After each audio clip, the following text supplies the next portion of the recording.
pointu. Hein. Donc vous êtes venu creux. Quand vous critiquez les constructions nouvelles et vous êtes bien content pour vous reçu. D'avoir construit votre maison. Et vous voulez pas qu'elle revienne. Vous êtes bien. Et si c'est un emploi, vous devez chercher où les emplois. Hein? Alors là, ça va bien. Alors arrêtez de vous répondre. D'abord, vous voulez plus que personne ne vienne, maintenant vous êtes décédé. Maintenant que vous êtes décédé, vous voulez plus que personne ne vienne. C'est ça. Non, je pense pas que ce soit exactement ça la question. Mais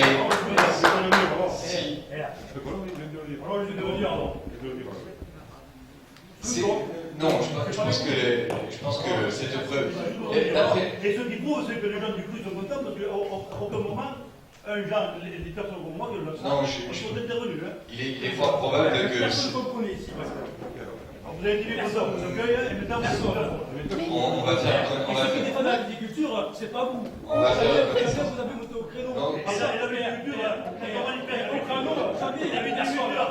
Par contre, à Clermont, il y a une gare de Clermont, M. Garotier, et partout que c'est vous. Excusez-moi.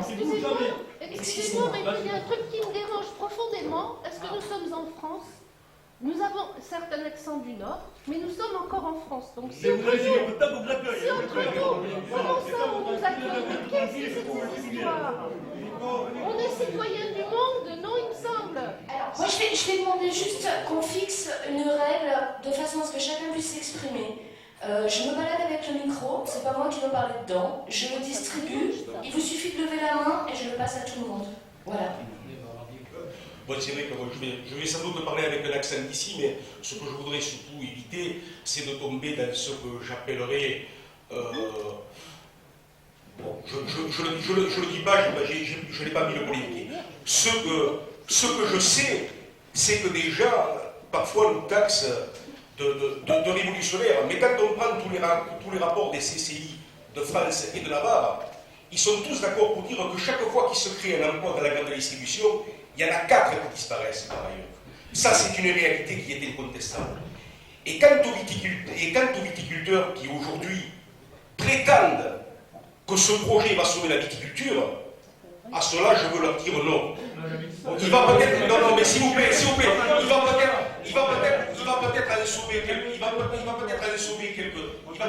quelques-uns, mais là où vous feriez mieux de vous battre, c'est que la France, à l'heure actuelle, importe 500 000 hectolitres de vin, et la société de la Salamanque, et effectivement, on pourrait le faire.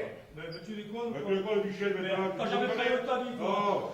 Mais ça, cher ami, c'est pas un argument, c'est une insulte, ça prouve le niveau. On se pose ailleurs. Effectivement, moi, en tant que fils d'agriculteur, je me pose la question de la terre agricole. Tout simplement, du point de vue de l'agriculteur, est-ce que la terre agricole doit rester dans un usage agricole ou être sacrifiée à ce genre d'aménagement? Voilà, c'est une des questions qui se posent. Je me pose une question. Nous, on n'est pas contre, mais quand même, il faut avouer, moi je suis viticulteur, c'est pas viable. Quoi qu'il en dise, Michel ou quoi, ce n'est pas viable, parce qu'il a l'impression tout le temps de confuser à la vigne, tout ça. Moi je vis de la vigne, j'ai des emprunts sur la vigne, je n'en vis pas. Donc c'est vrai que pour moi c'est une opportunité. D'accord, c'est ne cache pas. Moi. Voilà, mais donc c'est bien. Il faut avouer que ce soit la viticulture, à part ceux qui l'ont eu tout comme ça, la plupart des gens ils ne vivent pas. Ceux même qui en ont hérité, ils ont du mal. Voilà, donc on voit que la situation de la viticulture et des viticulteurs est catastrophique. Mais la question suivante qui se pose, c'est est-ce que vous, viticulteurs, considérez que ces terres doivent être urbanisées ou doivent rester à une activité agricole? Laquelle? On n'en dit pas. Laquelle?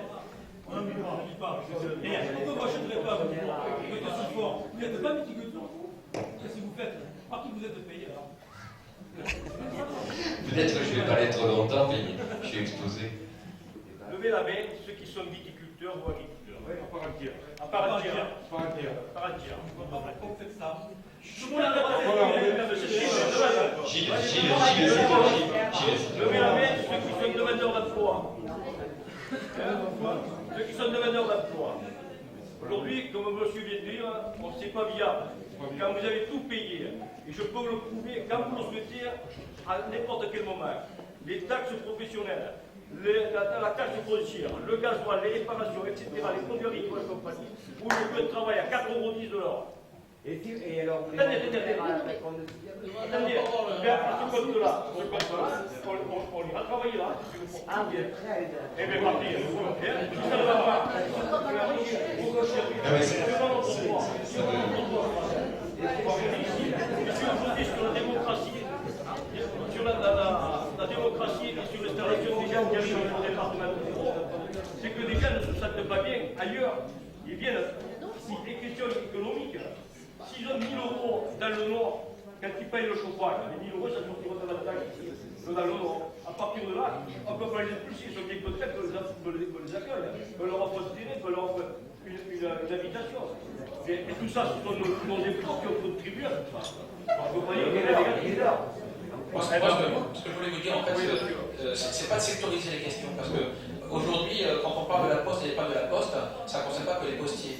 Les problèmes de la SNCF et du fret ferroviaire, ça ne concerne pas que les cheminots, ça concerne la société tout entière. Je ne pense pas que la viticulture et les problèmes que vous rencontrez ne concernent que les viticulteurs. Je ne pense pas que le chômage, que vit beaucoup de monde aujourd'hui, ne concerne que les chômeurs et les gens qui sont dans la précarité. Je pense que nous sommes tous concernés et je pense que c'est important qu'on ait ce débat aujourd'hui ensemble pour en discuter. Cher monsieur, quand vous partez à Montpellier, vous partez ailleurs. Vous n'envoyez pas des installations pour les traverser en permanence. Moi j'ai grippé la France, c'est autre que la France. C'est des installations, quand il s'est créé quelque chose, que ça apporte un pouvoir de travail et financier, une rotation monétaire pour tout le monde, et bien vous voyez les gens avec un sourire justicier. Il fallait partir ailleurs. C'est pour ça. Mais pour revenir effectivement à la question que vous posiez sur l'agriculture, c'est vrai qu'aujourd'hui, il y a le jeu est un peu faussé parce que quand on veut vous rajouter vos terres à un prix qui est quand même très intéressant, c'est vrai que le débat est faussé parce que après ça, comment voulez-vous discuter? Mais la question qu'on pourrait poser, c'est si on vous rachète vos terres à 6 € le carré, mais pour une destination qui serait agricole, est-ce que vous seriez contre? Non, mais si la commune vous les achète pour 6 € pour une destination qui serait différente d'une plateforme système, vous seriez contre? Non, vous ne seriez pas contre. Eh bien, on essaie de faire ça, justement.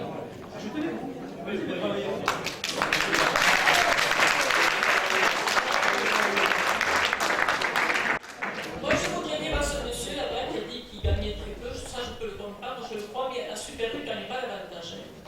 Et je trouve que. Voilà, vous êtes